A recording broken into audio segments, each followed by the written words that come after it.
Hey, what's up everyone? Welcome back to Babylon Talmud. Today we're studying Daf Nun Tes, Daf 59 of Masechta Yoma. The Daf begins going weiter with a machlokas that we ended with yesterday, the machlokas between Rabbi Akiva and Rabbi Yossi Aglili about which corner do you start with on the Mizbach Hazav when it comes to the putting the blood on the Mizbach Hazav of the goat and the cow. So continue with the explanation of that machlokas, and then a machlokas in how to understand the opinion of Rabbi Eliezer in our Mishnah in terms of does he apply the blood from the bottom up or top down with that machlokas. A machlokas about the pouring the blood on the yesod of the mizbeach, and then we get towards the end a shtickle into me'ila b'damim. So very, very exciting sugyas today on Daf Nun Tes. We're going to begin mamish at the top of the Daf. V'bayis ema isvir lana kofa b'regel d'chuli amelo pligid yafinam pnei michutz v'achaba kamiflige ma'savar hakofa b'yad u'ma'savar hakofa b'regel. Chevra, I need somebody to remind me. What was the machlokas between Rabbi Akiva and Rabbi Yossi Aglili yesterday? Rabbi Yossi Aglili's opinion, which is also essentially the Tanakama in our Mishnah, is that the application of the blood of the cow and the goat to the Mizbach HaZohav, which of course is also the Mizbach HaKetores, and also could be referred to as Mizbech HaPnimi as opposed to Mizbech HaChitzon, which is in the Azar, HaKoponim. So Rabbi Yossi Aglili says that you begin on the northeastern corner, and then you move counterclockwise, which technically is also called towards the right, to the northwestern corner, then the southwestern corner, and you conclude at the southeastern corner. Rabbi Akiva essentially had the opposite view, which is that you begin at the southeastern corner, southwestern, northwestern, and finally northeastern corner. So we're trying to explain how come they hold their respective opinions. And after all, what about the concept of always wanting to go towards your right? Because after all, according to Rabbi Akiva, you're going towards your left. So yesterday we wanted to explain, well, because according to Rabbi Akiva, since he holds like the Chachamim, I suppose, that there were two curtains that go into the Kodesh HaKodashim, and therefore essentially you leave the Kodesh HaKodashim and make your way back into the heichal from the south, and therefore you arrive at the southern part of the Mizbeach HaChitzon, of the Mizbeach HaZohav, and because you can't, so technically really you should apply the blood first on the southwestern corner, which would be the one that you hit first. However, it says V'yotza el Mizbeach, he goes out to the Mizbeach, which means he goes past the Mizbeach, so therefore it's the southeastern corner, and once he applies the blood in the southeastern corner, he then goes back to the southwestern corner, which is really where he should have began with in the first place.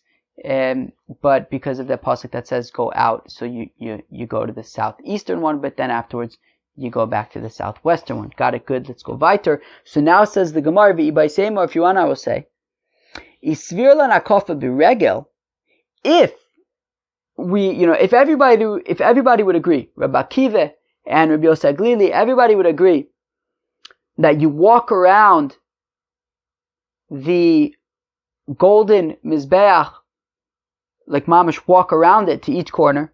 Well, then sure, everyone would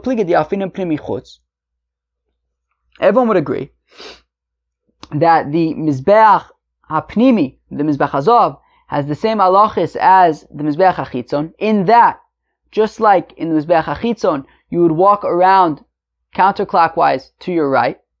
So also the Mizbeach HaZohav, you would walk around the Mizbeach counterclockwise to your right. However, but the machlokas in fact is ma'savar hakofa b'yad and ma'savar hakofa b'regel.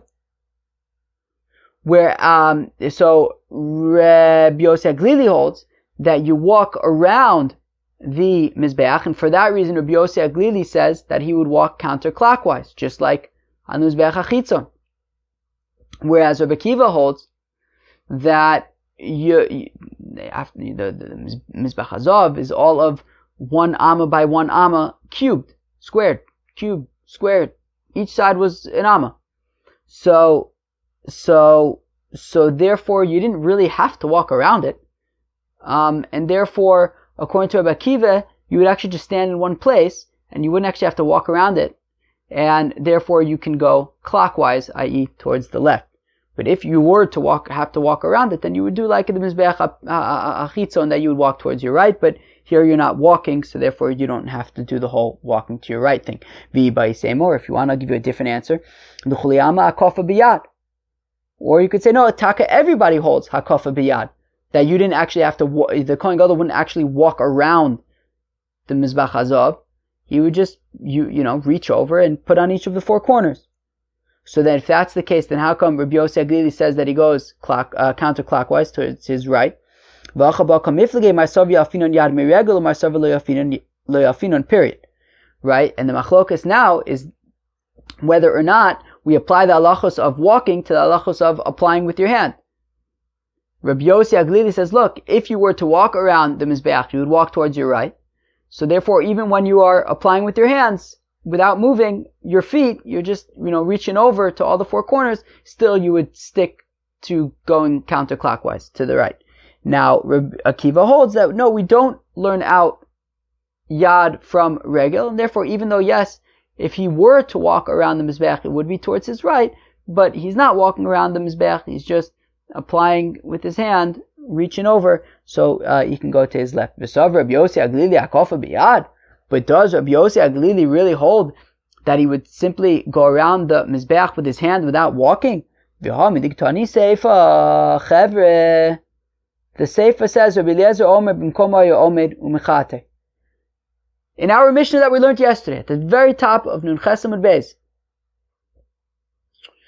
so we had the opinion of the Tanna Kama, which is that you apply the blood first on the northeast, northwest, southwest, southeast, which we have said is Rabbi Yossi, which we've established is Rabbi Yossi Aglili's opinion.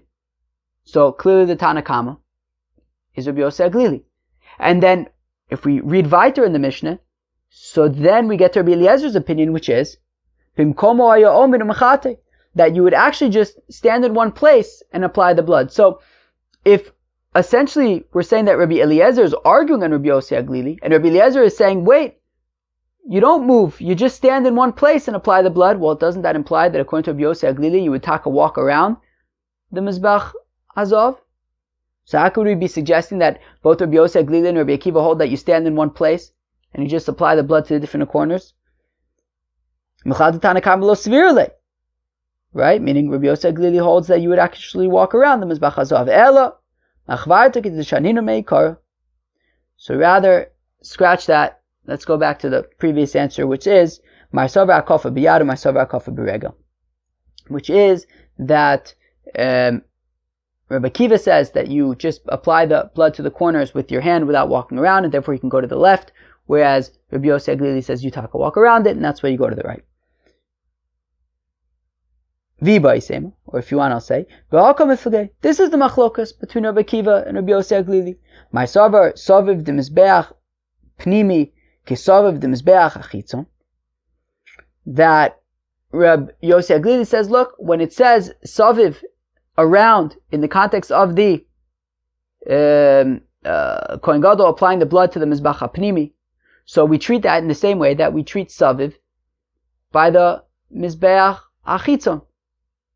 That just like by the Mizbeach HaChitzon, we know that you would go around it towards your right. So therefore, when it says Saviv also by the Mizbeach HaZav, by the Mizbeach HaPnimi also, it's going to be around towards your right.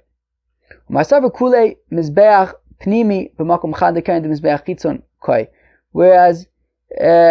Akiva says, look, dude, I mean, I think I mentioned this yesterday, the entirety of the Mizbeach HaPnimi is the size of one corner of the Mizbeach HaChitzon.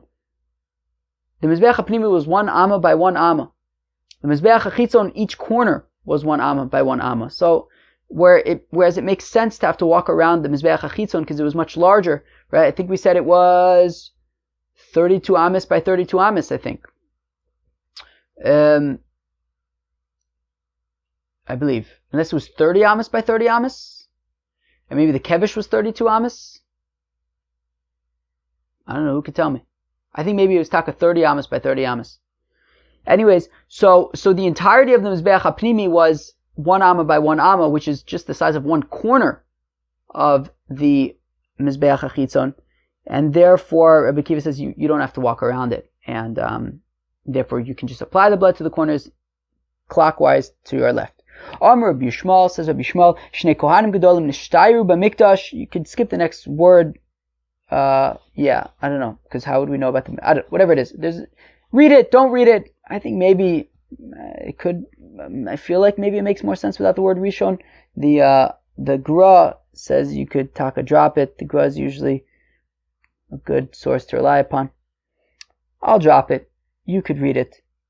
If you want, let us know on WhatsApp that you read it, and we'll let you know that that we're happy for you.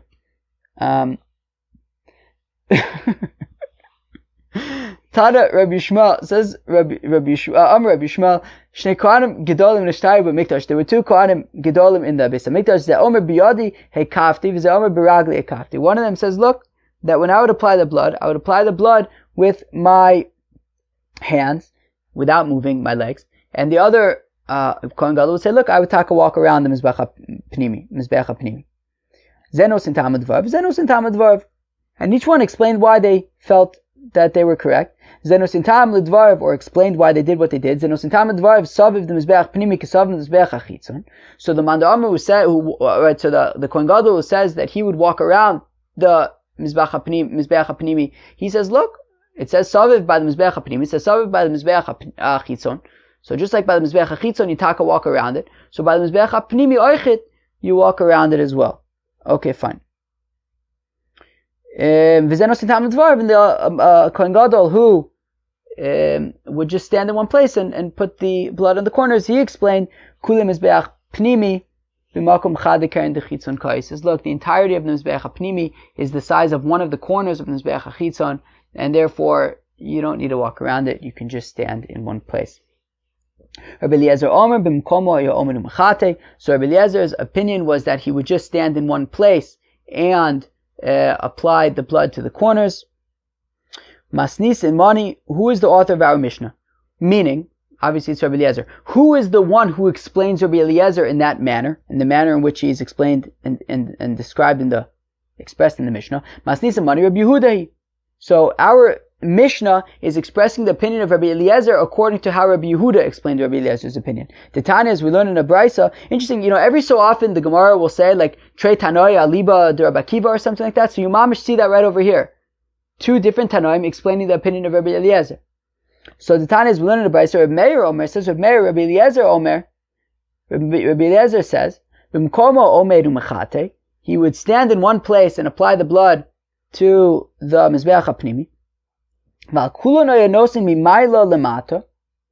on all of the corners, he would apply the blood from top down. He would swipe down so as to prevent it from dripping into his sleeve.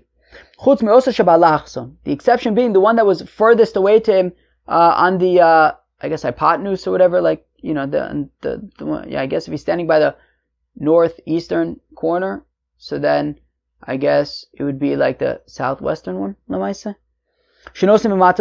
There, you would apply the blood from the bottom up. You would reach over and then you would, pull up your finger as opposed to down, because that would have been uncomfortable since it's so far away. I mean, it's the furthest away.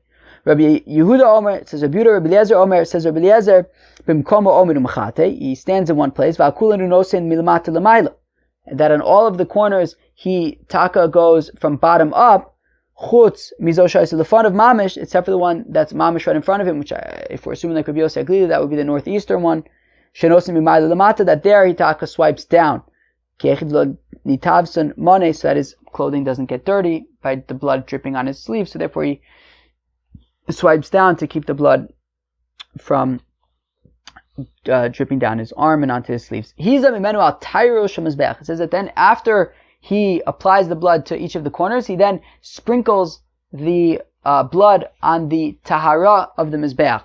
So, effectively, Gemara, my tahara, what does it mean that he sprinkles the blood on the tahara of the mizbeach? Amr Rabbi Bar Rav Shila palgei the mizbeach. So it says Rabbi Bar Rav Shila, it means halfway up the height of the mizbeach. That's where he would throw the blood. Kidamri Inshe, as the people say, Tire Tira, Vavi Palga Yoma, that when it's Tire Tira, the afternoon, it's halfway through the day. So Tahir in that context means half. So here also he throws the blood on, halfway up the Mizbech. Sounds very nice. When he throws the blood, or sprinkles the blood, he doesn't sprinkle the blood on the ashes that are on the top of the Mizbech, nor on the coals that are on the top of the Mizbech. Rather, he moves around the coals in this direction, that direction, and then he sprinkles the blood. So that seems to be implying that it's not halfway up the height of the Mizbech, it's mamash on top of the Mizbech, where the coals are, and the ashes. Rather, says Rabbi Rav Shila, al gluya the Mizbech. It means on the exposed area of the Mizbech. As the pasuk says, uchetzem hashamayim latoar, and like the etzem of the heavens, latoar, which is like the exposure of the heavens. Tanya within the Brisa, Chananya Omer says, Chananya b'tzad tzvoni unosein says, so we have a Brisa where Chananya says that he throws the blood on the northern part of the Mizbech. Rabbi Yossi Omer says, Rabbi Yossi b'tzad dromi unosein, that Itaka applies the blood on the southern part of the Mizbech, wall of the Mizbech. But my Kamifike, what are they arguing about? Marsavar Pischa b'darum kai, Marsavar Pischa b'tzafun kai. Okay. Cheva, what does this mean? Who can tell me what this means? I'll wait. Kidding. So he already applied the blood on the four corners of the Mizbech, right? Now we're talking about he would then sprinkle towards the Mizbech, or on the Mizbech, 7 times. So where's he standing when he's sprinkling? On the northern side of the Mizbech or on the southern side of the Mizbech? So Chananya says he's standing on the northern part of the Mizbech. Rabbi Yossi says he's standing on the southern part of the Mizbech. So we say, what are they arguing about? Marsavar Pischa b'darum kai. So Chananya holds, like the Chachamim, that the opening essentially from the Kodesh HaKodashim and the curtains in the heichal basically would enter in from the Kodesh HaKodashim into the heichal on the southern side of the heichal, and therefore he's like Rabbi Akiva, that you would start sprinkling, that you would apply the blood beginning with the southeastern corner, then southwestern, then northwestern, then northeastern, so you would end with the last application on the corners on the northern part of the Mizbeach, and therefore, says Chananya, he would then immediately sprinkle the blood on the Mizbeach where he was on the northern part of the Mizbeach. Whereas Rabbi Yossi's opinion is, of course, we know Rabbi Yossi's opinion, that the entrance, there was only one curtain, and the entrance to the Kodesh HaKodashim was in the north, which means that when he would exit the entrance, or when he would exit the Kodesh HaKodashim, in Mele, he was right there in the north of the Heichel. So then he would apply, like Rabbi Yossi Aglili, the blood first on the northeastern corner, then northwest, southwest, southeast, and he would end up on the southern side of the Mizbach Azov, and that's where he would throw the blood there, standing on the southern side. You could skip the next 2 words. But everyone agrees that where he would finish applying on the corners of the Mizbach Azov, that is where he would throw the blood on the Mizbach Azov. So if he was ending on the southeast corner, so then he would throw the blood up on the southern side of the Mizbach. If he was ending on the northeastern corner, he would throw the blood on the northern part of the Mizbach. My timer, how come this is? Amar Krav v'tiaro v'kidsho, makom shekidsho sham tiaro.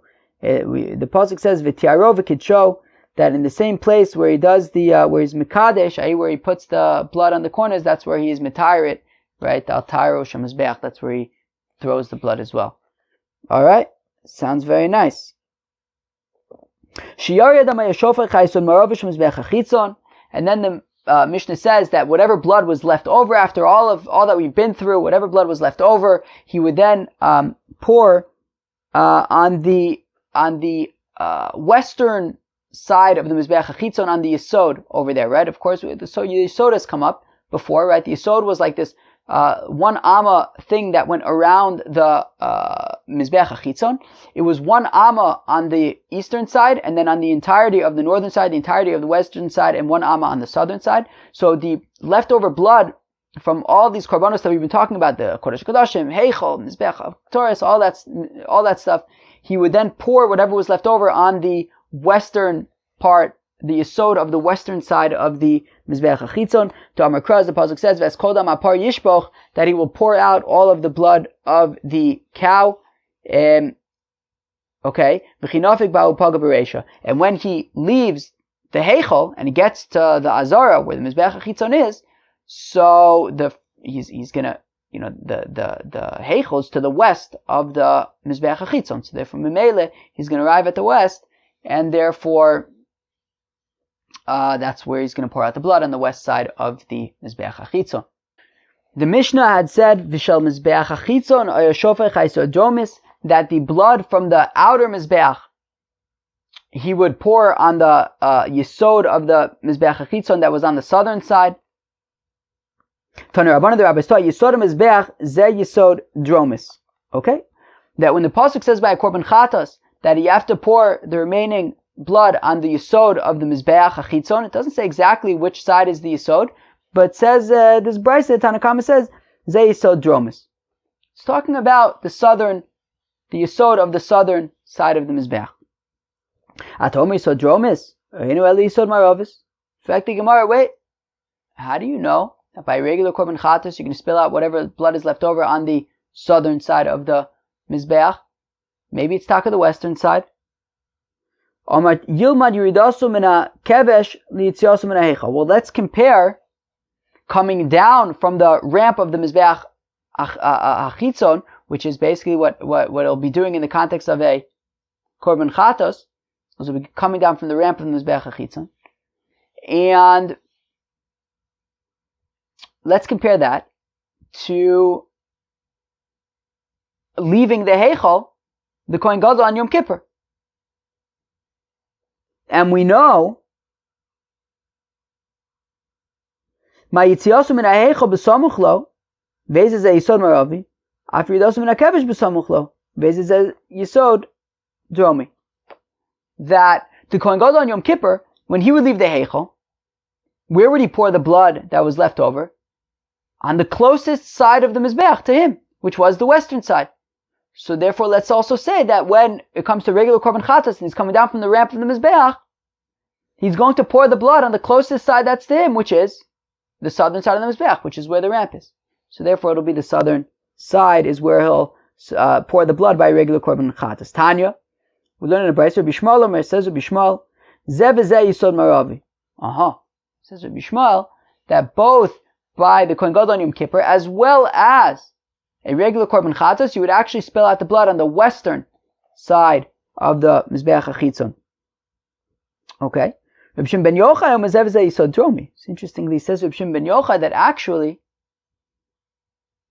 both the Kohen Gadol on Yom Kippur as well as korban chatas, a regular korban chatas, you would actually spill the blood on the southern side of the mizbeach. I understand Rabbi Shmuel's opinion, because what Rabbi Shmuel is saying is, look, it doesn't explicitly say by the korban chatas where he is going to be, which side of the mizbeach he should be pouring the blood on, which part of the yisod, right? Meaning, when it comes to the Kohen Gadol on Yom Kippur, it says El Yisod Mizbeach Asher Pesach Ol Hamoed. By the Kohen Gadol on Yom Kippur, it says by the Yisod of the Mizbeach, that's right next to the entrance to the Ol Hamoed, to the heichal, and therefore that's the western side. So we know that on Yom Kippur, the Kohen Gadol is going to be pouring the blood on the western side. That's for sure, the Gemara wants to say.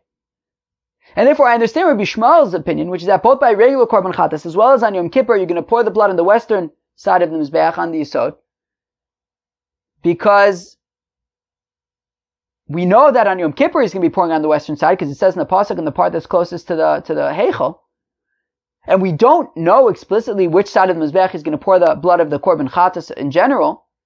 So Rabbi Shmuel says, look, let's learn out what we don't know from what we do know. We do know that on Yom Kippur you're going to pour the blood on the western side, so let's say that on the korban chatas, where we don't know which side to pour it on, so we'll pour it on the western side as well.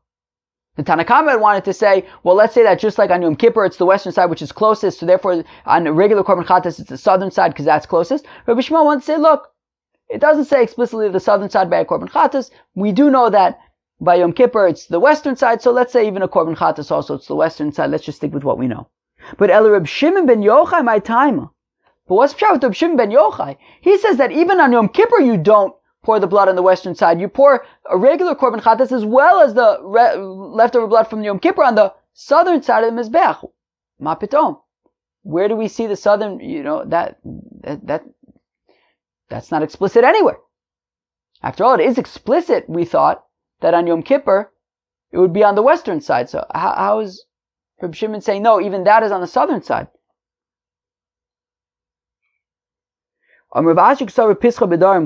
Interesting.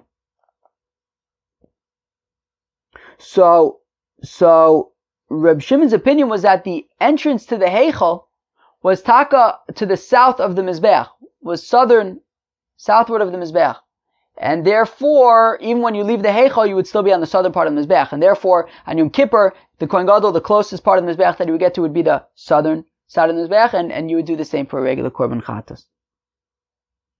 Tana Dver Bishmal, it was Tana Dver Bishmal, B'Dver Reb Shimon ben Yochai, in the Besmedrash Reb Shimon ben Yochai, they taught the Brisa of Rabbi Yishmael, Zev Zei Sodromis, like Reb Shimon teaches, which is that both the leftover blood of Yom Kippur as well as the leftover blood of a korban chatas in general, you would apply in the southern side of the mizbech, like Reb Shimon's opinion. So basically, in the Besmedrash of Reb Shimon, they taught the teaching of Rabbi Yishmael, who we had said argues on Reb Shimon. It says that both bloods are on the west side. In Rabbi Shimon's Beis Medrash, they actually taught that Rabbi Yishmael's brisa is in agreement with Reb Shimon that it's the southern side. The simanich mashchua gavra the gavra, and as a sign, it's like they, in Reb Shimon's Beis Medrash, they basically schlepped along Rabbi Yishmael to their side, to their opinion, to say that even Rabbi Yishmael was basically changed his mind to agree with Reb Shimon that the blood, the leftover blood of Yom Kippur and the leftover blood of a korban chatas in general, they are both poured on the southern side of the mizbeach. All right, exciting times. Exciting times. What do you guys think? Okay, now whether you are going to be pouring the blood on the western side, on the yisod of the western side of the mizbeach, whether you're going to be pouring the blood on the yisod of the southern side of the mizbeach, lemaise, they all mix together in the amma, which was like the drainage system of the azara, and then it can be sold to the farmers and they can use it for fertilizer. Taner Rabbanim Mu'alim B'Damim Divrei Meir, Reb Shimon. According to Reb Meir and Reb Shimon, there is a din me'ilah by the blood of a korban. Whereas the Chacham's opinion is that there is no din me'ilah when it comes to the blood of a korban. Okay? And says the Gemara clarifies, wait, this machlokas between Reb Meir and Reb Shimon on the one hand and the Chachamim is midrabanan. Midoraisa, everyone agrees that there's no din me'ilah when it comes to the blood of a korban, the leftover blood of a korban, well, the blood of a korban in general. So midoraisa, there's no din me'ilah by the blood of a korban. The machlokas between Reb Meir and Reb Shimon on the one hand and the Chachamim is midrabanan. If we're going to say that midarabanan, still, if you get benefit from the blood of a korban, should we make you pay at least the principle of the benefit that you got? Minanimi, how do we know that midoraisa, there's no din me'ilah by the blood of a korban? Amar Ula says Ula, Amar Kra, the pasuk says lachem, says in the pasuk that kinefesh abasur bedami, that the soul of the meat is in the blood. Vanina sativ lachem, I gave it to you. So it says Ula, the pasuk says lachem, to you shalachem yehei, that it's yours. You can use it midoraisa. There's no din me'ilah. The Reb Shimon Tana, by the Besmedrash Reb Shimon, they taught that the pasuk says lechaper, that same pasuk says lechaper as a kapara, as an atonement. Lechaper nesat v'lo leme'ilah. I gave it to you for atonement, but not for me'ilah. Okay. Rabbi Yochanan Amar says Rabbi Yochanan Amar Kra who okay, Adam hu hanefesh yichaper, right? So lifnei kapara kilacha kapara, that we compare the blood before the kapara to the blood after the kapara. Mala'acha kapara ein bo me'ila. Just like after the kapara, there is no din me'ila because once the mitzvah has been done, there's not going to be a din me'ila anymore. Aflifnei kapara ein bo me'ila. So then also, the blood before the kapara also doesn't have a din of me'ila. Maybe I'll reverse the comparison and say, wait, why don't we compare the blood after the kapara to the blood before the kapara to say, why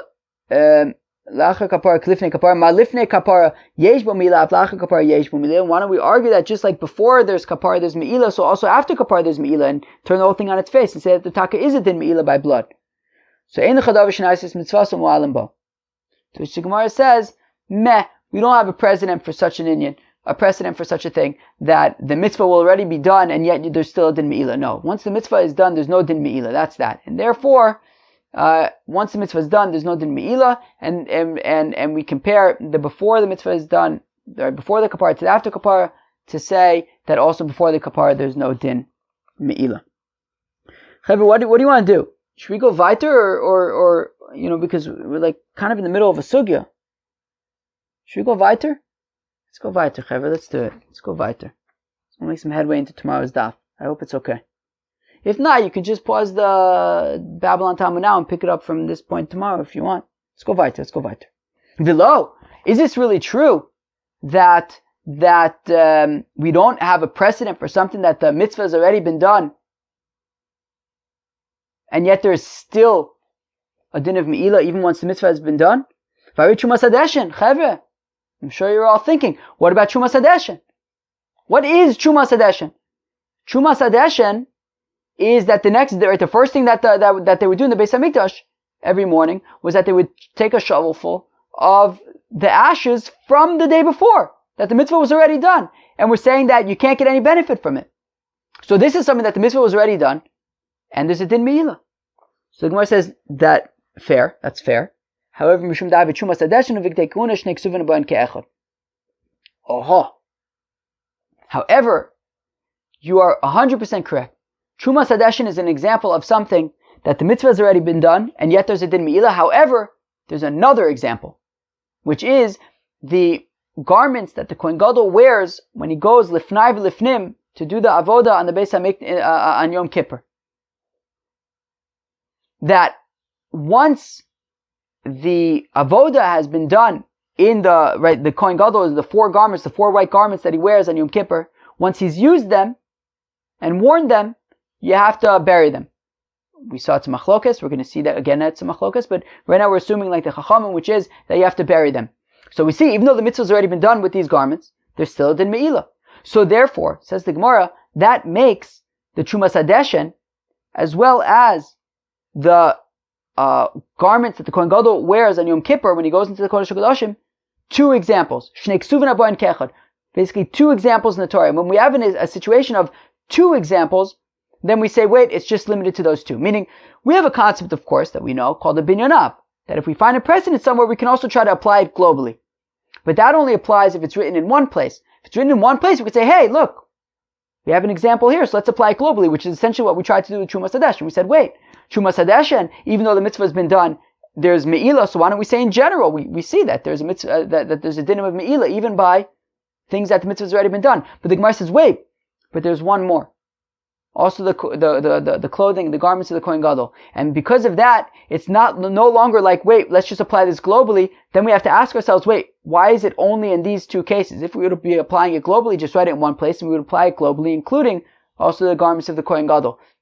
But from the fact that it's written in these two places specifically, it means that it's limited to these two places. Only by Trumas Hadeshen and the garments of the Kohen Gadol on Yom Kippur, only in those cases, even once the mitzvah has already been done, there is still a din of me'ila, but everywhere else, there would not be. Whenever you have two examples for something, we have to limit it to those two, and we cannot apply it globally.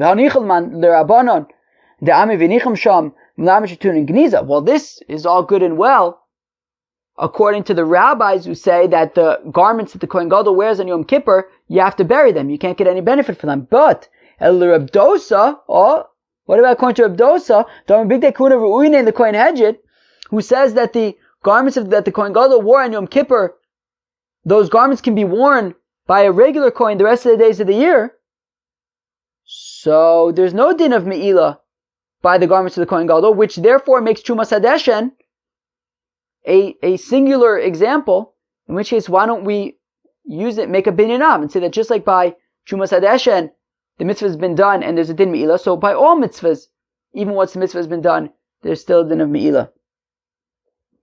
So what do you say? So the Gemara says, wait, I can find another example. Egla Arufa. That when you find a dead, a corpse between two cities, so you take a calf and you take an axe and make a shidduch between the neck of the calf and the axe, a lethal shidduch, and you kill the calf. And it says over there, and once you can't get any benefit from the calf once the shidduch has been made. So we see, even though the mitzvah has already been done, you can't get any benefit from it. So Trumas Hadeshen and Egla Rufa are this Shnei Ksuvin Haba and Kecha, the two examples where even though the mitzvah has been done, you're still not allowed to get benefit.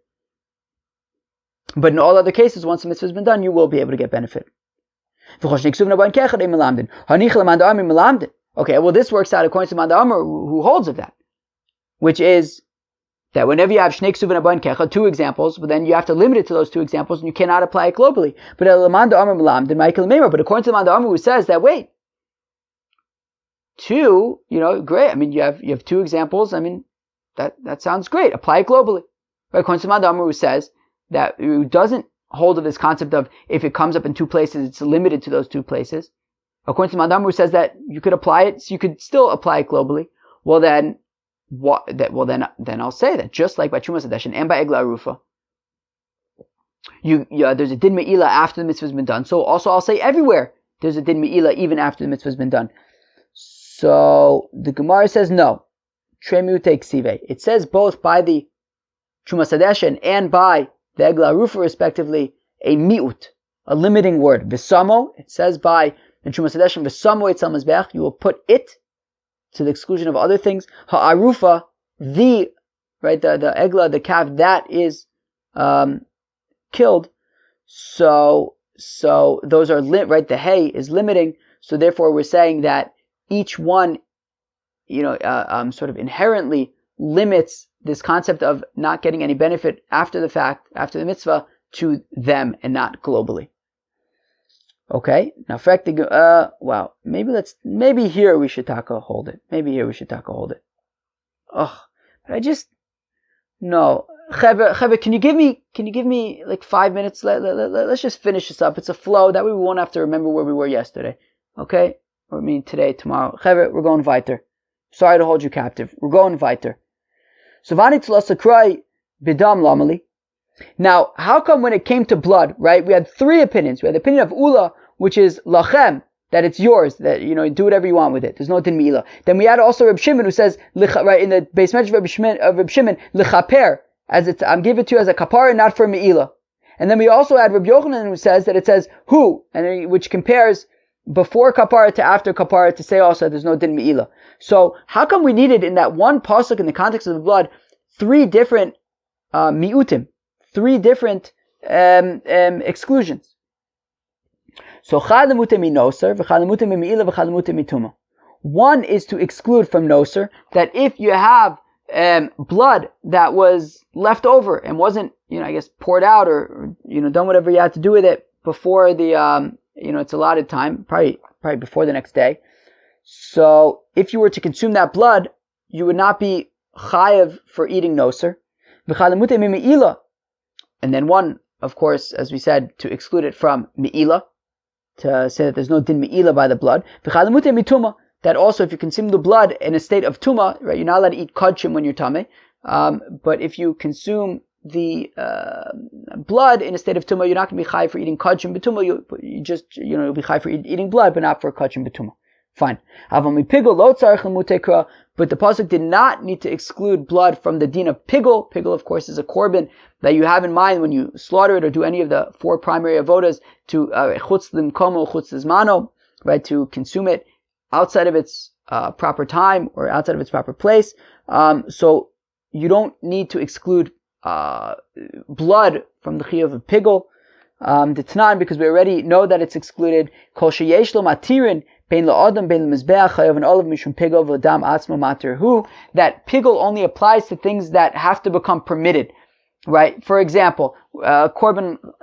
So the Gemara says that. So Rashi actually points out that we learn enough from a korban shlam. So korban shlam, for example, there's parts of it that you eat it, but you can only eat the parts of the korban shlam that you're allowed to eat once the blood has been thrown on the mizbeach. And similarly, there are parts of that go on the mizbeach, right? And those parts only go on the mizbeach also after the zrikas adam. And therefore, so things that become permitted are things that are shaykh to pigul. That if you eat them, right, or if you slaughtered it, or the animal, or did any of the 4 primary vodas with intention of eating it outside of its proper time, so that would be pigul. And then if you eat either the parts that you eat or the parts that go on the mizbeach, you'll be chayiv for eating pigul, which is a chiyuv kares. However, the blood doesn't become permitted. The blood is the thing that permits the other things. It's a matir. It's not something that becomes permitted, and therefore, pigul doesn't apply to it. It only applies to the things that it permits, such as the meat that you can eat or the parts that go on the mizbeach. However, the blood itself is the thing that's doing the permitting, and therefore pigul doesn't apply to it. Chevra, thanks for sticking with me. That was daf nun tes, and even we made some headway into daf samach as well. So we'll have less to do tomorrow.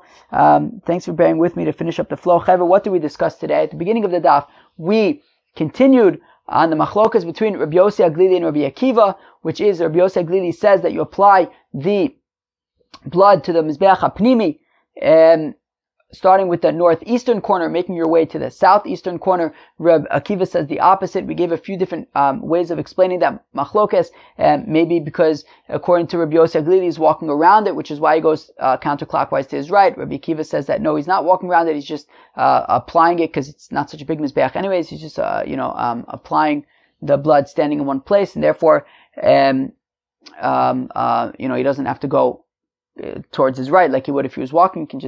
He can go clockwise, which is towards his left. We gave another opinion, which is that, it says Saviv by the Mizbeach HaPnimi and Saviv by the Mizbeach HaChitzon, and therefore just like by the Mizbeach HaChitzon, you'll go to the right, also by the Mizbeach HaPnimi, you'll go to your right, whereas Rabbi Akiva says, yeah, but the whole Mizbeach HaPnimi B'chlal is only an Amma by an Amma, so there's really not much to walk around. You could just stand in one place.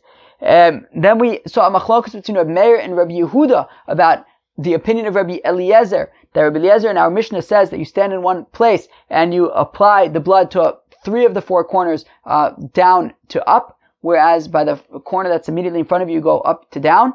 And we said that is the opinion of Rabbi Yehuda, whereas Rabbi Meir explains Rabbi Eliezer that actually on 3 of the 4 corners you go up to down, but only on the one that's diagonally across would you go down to up. We saw an interesting machlokas between Rabbi Yossi and Rabbi Chanina about when you throw the blood on the mizbeach apnimi, right after you've applied it to the 4 corners, you then throw it 7 times, sprinkle it 7 times on the mizbeach apnimi. Are you standing in the north or the south? Rabbi Chanina says, Hanania says you're standing in the north because you enter to the heichal from the Kodesh HaKodashim in the south, and therefore you begin the application of the blood to the corners from the south and end up in the north, and then when you're in the north, you then throw the blood on the mizbeach.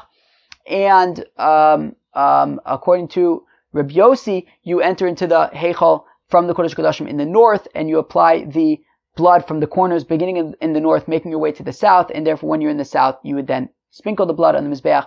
We saw a machlokas about does altaro shel mizbeach, does it mean halfway up the mizbeach, or does it mean on top of the mizbeach? We said it means on top of the mizbeach, and then we got into a discussion about, and then we talked about the yesod, right? There are basically 2 places where we discussed when you pour the leftover blood on the yesod, the like bottom sort of amma lining, I don't know if that's a way to, thing that goes around the mizbeach at the bottom. So, we saw 3 opinions. One is that opinion of the Tanakama is that by a regular korban chatas, you would pour the blood on the bottom, the south of on the yesod on the south, whereas by the Kohen Gadol on Yom Kippur, he pours the leftover blood on the western side of the Mizbeach HaChitzon. According to Rabbi Yishmael, at least according to the first way of explaining Rabbi Yishmael, both the regular korban chatas, as well as the leftover blood of the Kohen Gadol on Yom Kippur, you would pour on the western side of the Mizbeach HaChitzon.